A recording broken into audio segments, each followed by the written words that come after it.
du Fils et du Saint-Esprit, ainsi soit-il. Poursuivons la lecture du livre L'Angélus écrit par Monseigneur Gaume avec la lecture de la 24e lettre, en rappelant encore une fois que Monseigneur Gaume s'adresse à un ami qui s'appelle Frédéric. Les fonctions de la cloche ne sont pas finies. Elle parle dans les processions. Tu sais que la procession est une des institutions les plus éloquentes de l'Église catholique. Elle représente, au vif, le voyage de l'homme sur la terre. Partie du sanctuaire, où réside le Dieu vivant, elle revient finir au sanctuaire. Ainsi, l'homme sorti de Dieu retourne à Dieu. Tu sais encore, et nous le savons tous, que son pèlerinage s'accomplit au milieu des esprits tentateurs, dont les multitudes innombrables remplissent les couches inférieures de l'atmosphère. Que fait l'Église ? À peine la procession commence à s'ébranler qu'elle fait retentir ses trompettes guerrières, dont les puissantes vibrations donnent le signal du combat, et sont comme la harangue qu'elle donne à son armée. En même temps que, par le son des cloches, elle inspire à ses soldats un mâle courage, elle leur montre, déployé en tête de leur colonne et arboré au-dessus des cloches, le glorieux étendard de leur divin capitaine, signe assuré de la victoire. Quelle noble ardeur n'est pas de nature à allumer dans l'âme du vrai chrétien ce double aiguillon de gloire. De même, dit un père de l'Église, que dans les combats entre des armées ennemies, c'est le son de la trompette qui entretient dans l'âme du soldat le mépris de la mort et lui communique la soif de la bataille et l'ivresse du sang. Ainsi, la cloche doit rendre le chrétien invincible dans sa guerre contre les démons. Au bruit des cloches, ajoute un de nos anciens liturgistes, les esprits de ténèbres sont saisis de crainte, comme un tyran s'épouvante lorsqu'il entend retentir sur ses terres les trompettes guerrières d'un puissant monarque, son ennemi. Si l'homme avait la foi à la puissance des cloches, avec quelle confiance, quelle piété et quel profit se feraient nos processions, un des actes les plus religieux et les plus salutaires du christianisme. Cloche bénie, dites-nous maintenant pourquoi ces deux voix plaintives que dans les campagnes vous faites entendre chaque matin pendant le temps que les fruits de la terre, espérance du laboureur, sont exposés aux orages, à la grêle et aux intempéries des saisons. La cloche répond « Je sonne la passion », tandis que le prêtre à l'autel représente au Père éternel les souffrances de son Fils bien-aimé, en lisant le drame sanglant du calvaire. J'invite, par le glas prolongé de sa divine agonie, le cultivateur dans son champ, le vigneron dans sa vigne, à unir leur prière à ma prière, afin d'obtenir l'accroissement, la conservation, la maturité, l'abondance de leur récolte, et surtout la grâce d'en faire un saint usage. Reconnaissance à la cloche. Mais voici qu'elle change de voix. Un événement heureux vient de s'accomplir. C'est une grande victoire remportée dans une guerre juste. C'est la naissance d'un prince, gage de bonheur pour tout un peuple. C'est l'entrée solennelle d'un pasteur qui vient dévouer sa vie au salut de ses brebis.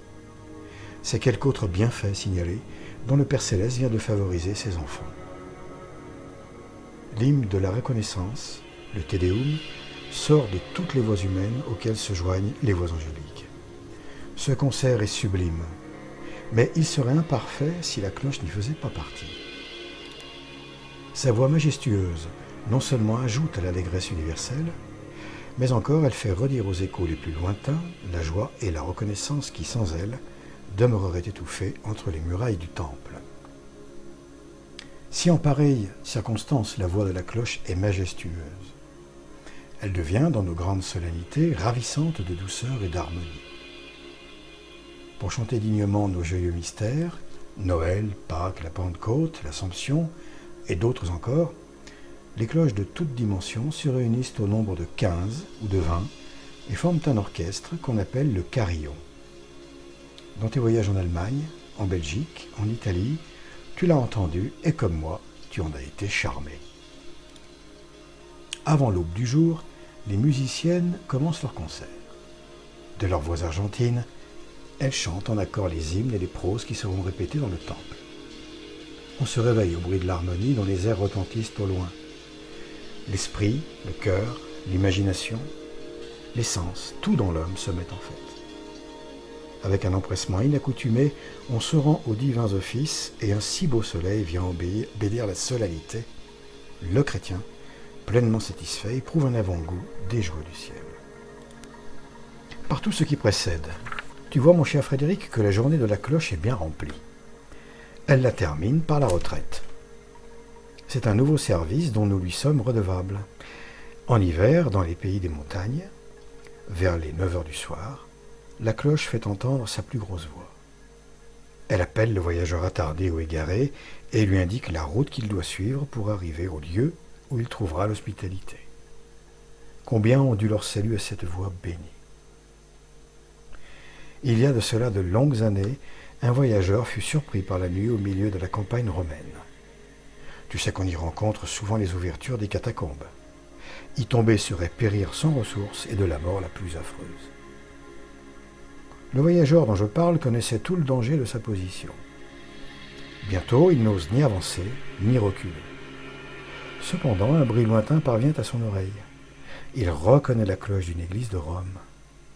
Sa voix bénit l'Oriente. Avec précaution, mais avec confiance, il continue sa marche et arrive heureusement aux portes de la ville. Pénétré de reconnaissance, il fait une fondation en vertu de laquelle on sonnera chaque soir pour avertir les voyageurs et les sauver du péril auquel lui-même s'est trouvé exposé. La donation est religieusement accomplie. C'est une cloche argentine de Sainte Marie Majeure qui est chargée de l'acquitter.